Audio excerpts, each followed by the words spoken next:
On Oli here, and this is my this is my review of The Green Death, the fifth and final story of the 10th season of classic Doctor Who, starring John Pertwee as the third Doctor. The Green Death is the 69th story overall. It's 6 episodes long, and it's written by Robert Sloman. The Green Death is also the last Doctor Who story to feed where the episodes are actually called episodes, and from the Time Warrior up to Survival, all the episodes are referred to as parts. So the plot of the story is as follows. When a man is found dead with his skin glowing green in an abandoned mine, it's not long before the Doctor, Joe Grant, and Una head to Wells to investigate. And while the Doctor becomes suspicious of the nearby global chemicals factory and its mysterious owner, Jo gets trapped underground where she finds old mine tunnels crawling with deadly and sinister giant maggots. Death? Beautiful story. I think John Pertwee earned himself another classic, and I'm happy to say that The Green Death is one of my favorites of the John Pertwee era and is actually my favorite story from season 10. The production of the story is really well done. I like the whole Welsh feel of the story, especially the fact they actually filmed in Wales, I believe. The sets were basic, but I like the mindset of all the maggots and the special effects. And the special effects with the green glow from after being infected by the maggots and I think the other chemicals as well. And I think the special effects, I definitely would say, compared to other Doctor Who stories, I think this story has stood up the test of time because I think it's actually aged well and it's not really as laughable as other special effects was. I like the scene in episode 6 where the giant maggot transforms into a giant fly, as maggots actually do turn into flies in real life, and started attacking units. The action scenes were very well done. I especially like the part when the Doctor was trying to infiltrate global chemicals and he was just fighting all the guards. It was a very cool scene. I think that's definitely one of my favorites from the Pertwee era. The script was very well written. It had great dialogue, and I think the direction by Michael E. Bryant was very great, very good. He got some good moments, and I definitely would say that this story is probably Michael E. Bryant's best direction he's ever done for Doctor Who. The plot of the story was excellent and the execution was great. This story actually came about from Barry Lett and Terence Dick's concern about the environment and the effects of pollution. And after reading an article in The Ecologist, so, after reading an article from The Ecologist, I think this is where Barry Letts got the idea from the episode. So great ideas and anti-pollution, and this anti-pollution message of the story was very well done. And I liked how it wasn't really shoehorned into the plot and just randomly mentioned by a character or something, as most political messages in the New Who, especially in the Judy Whittaker era, have been.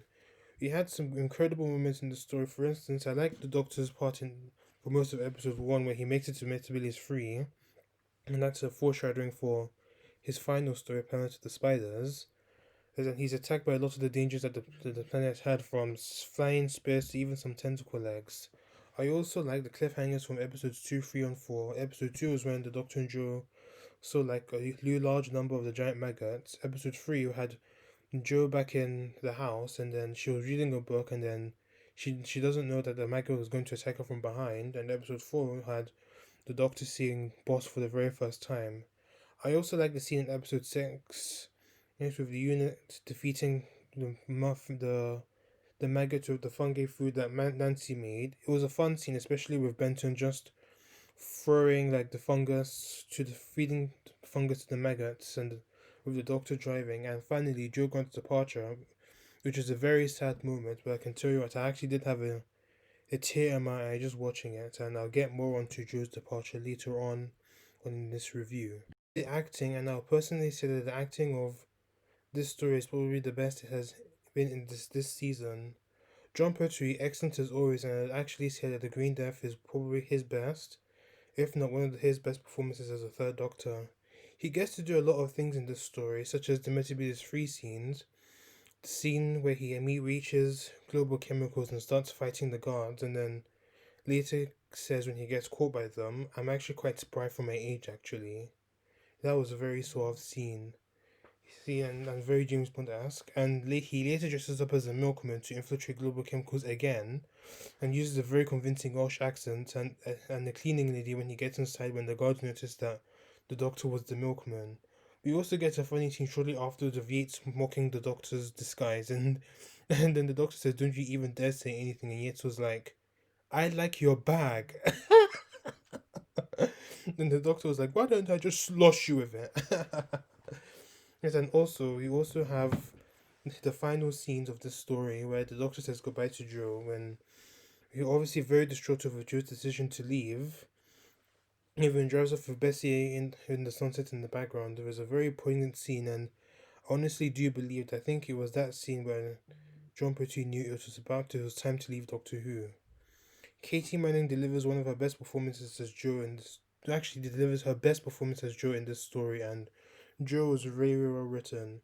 She had great dialogue, and Joe actually does a lot in the story. I like the scene in episode 1 where she declines Doctor's offer to accompany him to Metebelis Free, and it's a good thing she did. She didn't, and so she decides to go to Lamfairfax to meet Professor Clifford Jones and see what was going on. And the dialogue between them was very good, and and it does slowly sow the seeds for Joe's departure. And thus the Doctor actually says shortly afterwards, as so the fledgling flies the coop. From that scene, definitely made Joe a very more independent companion, and more independent she's actually been compared to her first few stories. Especially when she went down to the mines in Fairfax with Bert to help Di Evans, who was currently trapped in the mines. I also like how she met Clifford Jones as well. It was very similar to when she first met the Doctor, when she actually both ruined their experiments. And Joe even said that Professor Jones reminds Joe of a very young version of the Doctor. I think the Doctor was quite offended over that, but Joe does actually mention to Clifford Jones how the qualification the Doctor wanted an assistant, which was actually mentioned in Terror of the Autons, how he wanted someone to hold his test tubes and tell him how brilliant he was. And I think this is definitely a highlight of Joe's time with the Doctor. The Unit family are fully back this time, and they have a lot to do.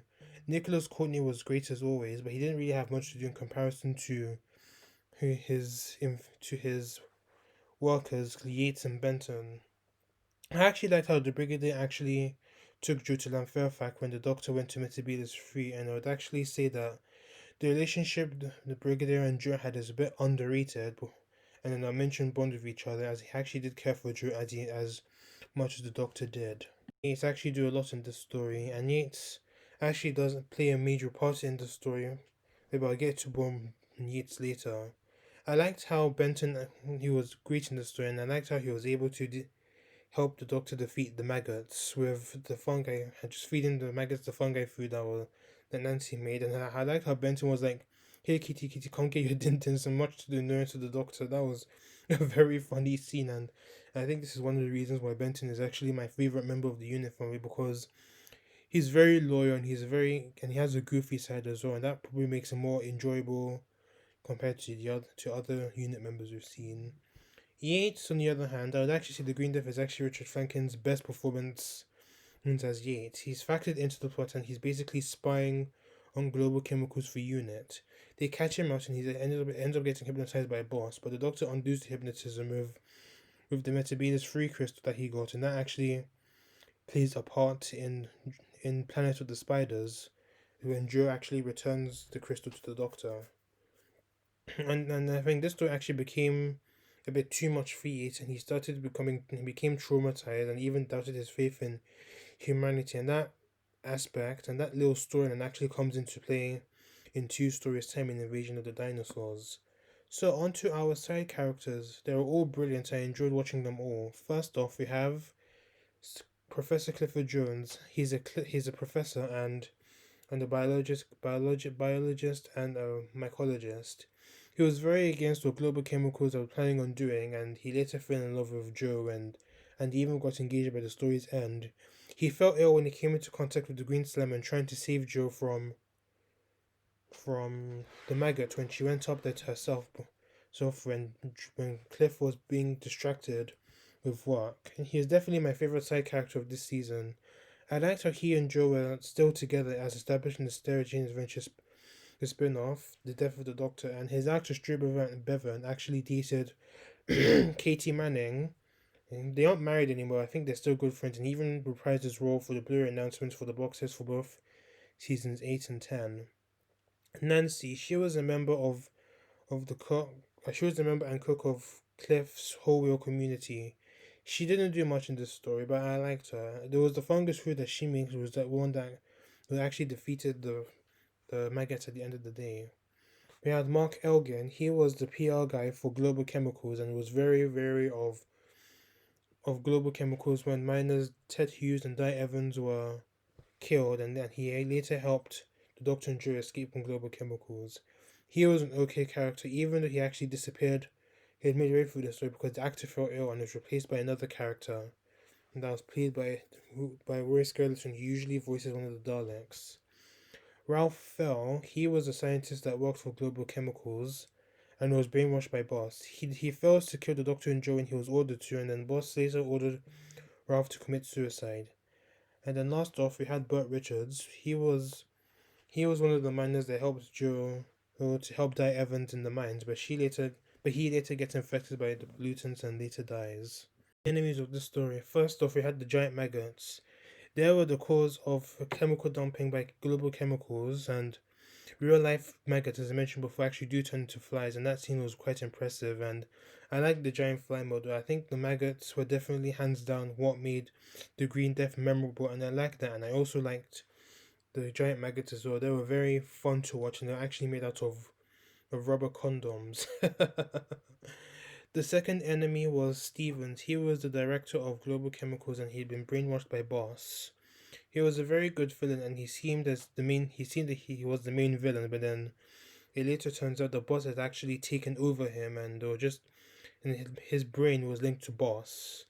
And so the Doctor was able to free Stevens with the Metabulus crystal, and then Stevens later destroyed the Global Chemicals factory along with himself and Boss as well. And the final villain of this story and the main big bad of the Green Death is Boss, which is an abbreviation of Biomorphic Organizational Systems Supervisor. It is a computer made by Global Chemicals, and as I mentioned before, it was linked to Steven's brain. And then obviously, Boss was starting to gain the characteristics of a dictator. The Doctor was able to slowly defeat Boss by confusing it with a logical paradox. I was saying that if the next thing I had to say was the truth, then the last thing I said was a lie. What is the actual truth? And then Boss became literally hell bent on trying to solve it, and then that was when Boss started to lose his psyche. And then obviously Boss is also very entertaining. He was quite fun as well. It wasn't at all serious compared to other villains, such as the scene when Boss was just humming into it, which actually started worrying Stevens, and then Boss was like, "Don't you sing when you're very close to victory" or something like that. And obviously Boss was blown up when Stevens was freed by the Doctor. So the major point of this review is the departure of Joe Grant. Right, so after Boss is defeated, pardon me. After the Boss was defeated, right, and Cliff recovers from his illness, she gets engaged to Cliff and decides to accompany him to the trip to the Amazon. While she got into contact with her uncle to help with the whole wheat community afterwards. So Joe decides to leave the Doctor and resign from UNIT. And as I mentioned before, the scene was very touching, and especially with the Doctor leaving Philan Fairfax with Bessie on his own, whilst Joe looks very bad and looks very distraught and she felt as if when she was leaving the Doctor, because I think those two had a very tight bond, and I think this is probably the tightest bond the Doctor has ever had with any other companion other than Susan. So I think this is probably why it was very hard to see the Doctor leave Joe. And without a doubt, I would say that Joe's departure is probably one of the saddest companion departures in Doctor Who history, and it wraps up Joe's storyline in a very wonderful way. Joe, in my mind, probably has one of the best companion developments ever, as we see her as a very timid, ditzy young woman in Terror of the Autons, and by this story, The Green Death, she has pretty much found her own feet, grown on her own, going off on her own adventures without the Doctor, and she even.